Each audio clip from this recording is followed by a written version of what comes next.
সম্মানিত প্রতিষ্ঠান প্রধান, সুপ্রিয় সহকর্মীবৃন্দ, আমার চ্যানেলের সাবস্ক্রাইবার বৃন্দ এবং সম্মানিত আইসিটি শিক্ষকবৃন্দ, সবাইকে আমার পক্ষ থেকে আন্তরিক শুভেচ্ছা অভিনন্দন জানাচ্ছি। আজকে আমি একটি গুরুত্বপূর্ণ টিউটোরিয়াল নিয়ে আপনাদের সামনে হাজির হয়েছি। আজকে আমি আপনাদের দেখাবো কিভাবে আমরা ডিজির ওয়েবসাইট থেকে অর্থাৎ মাধ্যমিক ও উচ্চ শিক্ষা অধিদপ্তরের ওয়েবসাইট থেকে MPO শীট ডাউনলোড করতে পারি এবং সেই MPO শীট আমরা প্রিন্ট করতে পারি। তো আশা করি এই ভিডিওটা আপনারা সম্পূর্ণ দেখবেন, তাহলে খুব সহজেই আপনারা একটা শিক্ষা প্রতিষ্ঠানের MPO শীট ডাউনলোড করে নিতে পারবেন।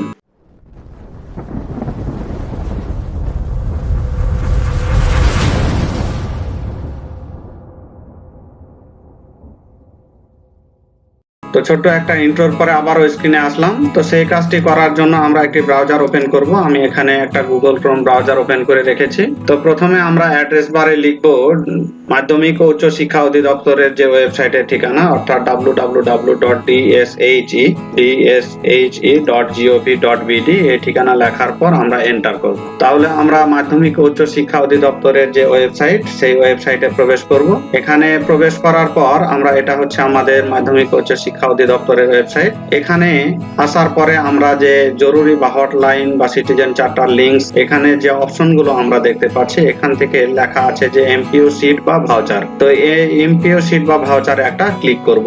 আমরা এখান থেকেই একটা প্রতিষ্ঠানের প্রতি মাসের যে MPO শীট হয়, সেই MPO শীট আমরা ডাউনলোড করতে পারবো এবং সেটা সংরক্ষণ করতে পারবো। তো এখানে আমরা মাস ওয়ারি আমাদের MPO শীট দেওয়া থাকবে। নিজ নিজ প্রতিষ্ঠানের প্রত্যেক মাসের MPO শীট আমরা এখান থেকে ডাউনলোড করে সেটা স্কুলে বা কলেজে বা প্রতিষ্ঠানে আমরা সংরক্ষণ করতে পারবো। তো এখানে আমি MPO স্যালারি মার্চ 2022 এটা একটা MPO শীট আপনাদেরকে ডাউনলোড করে দেখাবো। তো সেটাতে ক্লিক করলাম। এখানে ব্যাংক হিসেবে, অর্থাৎ যে যে প্রতিষ্ঠানের যে ব্যাংক সিলেক্ট করা আছে, সেই ব্যাংকের অপশনে আমরা ডাবল ক্লিক করব। ডাবল ক্লিক করার পর এখানে আবার দুইটি অংশ আমরা দেখতে পাচ্ছি, একটা হচ্ছে ফাইলস আর একটা হচ্ছে MPO শীট। যেহেতু আমরা MPO শীট ডাউনলোড করব, তার জন্য আমরা MPO শীটে ডাবল ক্লিক করব।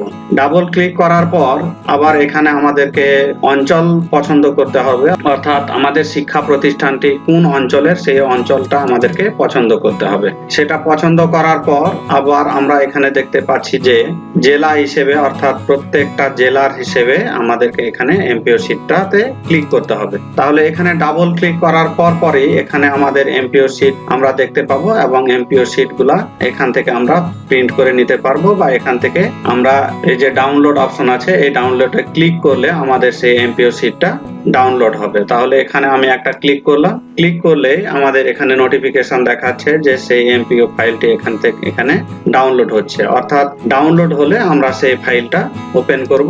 ওপেন করে আমরা সেই ফাইলটা আবারও দেখে নিজ নিজ প্রতিষ্ঠানের MPO শীটটা প্রিন্ট করে নিতে পারবো।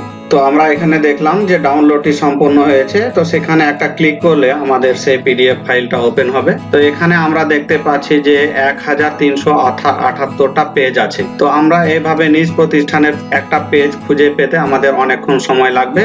তাই শর্টকাটে আমাদের নিজ প্রতিষ্ঠানের MPO শীট বের করার জন্য আমরা প্রথমে কন্ট্রোল চেপে F দিব, অর্থাৎ কন্ট্রোল চেপে F টিপলে আমাদের সেটা ফাইন্ড মেনু চালু হবে, অর্থাৎ এখান থেকে আমরা খুঁজে নিতে পারবো। তো এখানে কন্ট্রোল F চাপার পরে যে বক্স চলে আসবে, সেখানে আমরা নিজ প্রতিষ্ঠানের EIN নম্বর লিখলাম। লিখার পরে যদি এন্টার করি, তাহলে আমাদের সেই MPO শীটটাতে আমরা চলে যাব, অর্থাৎ এই যে এখানে আমরা দেখতে পাচ্ছি যে 126768 এটাতে আমরা চলে আসব, অর্থাৎ এটা হচ্ছে আপনার নিজ প্রতিষ্ঠানের MPO শীট। তো এইভাবে আমরা একটা MPO শীট ডাউনলোড করতে পারবো এবং সেটা প্রিন্ট করতে পারবো এবং সেই অনুযায়ী আমরা MPO শীটটা আমাদের প্রতিষ্ঠানে সংরক্ষণ করতে পারবো। তো আশা করি ভিডিওটা দেখে আপনারা উপকৃত হয়েছেন। তো ভিডিওটা ভালো লাগলে অবশ্যই লাইক করবেন। কোনো প্রশ্ন থাকলে কমেন্টে জানাবেন, আমি সেই প্রশ্নগুলোর উত্তর দেওয়ার চেষ্টা করব।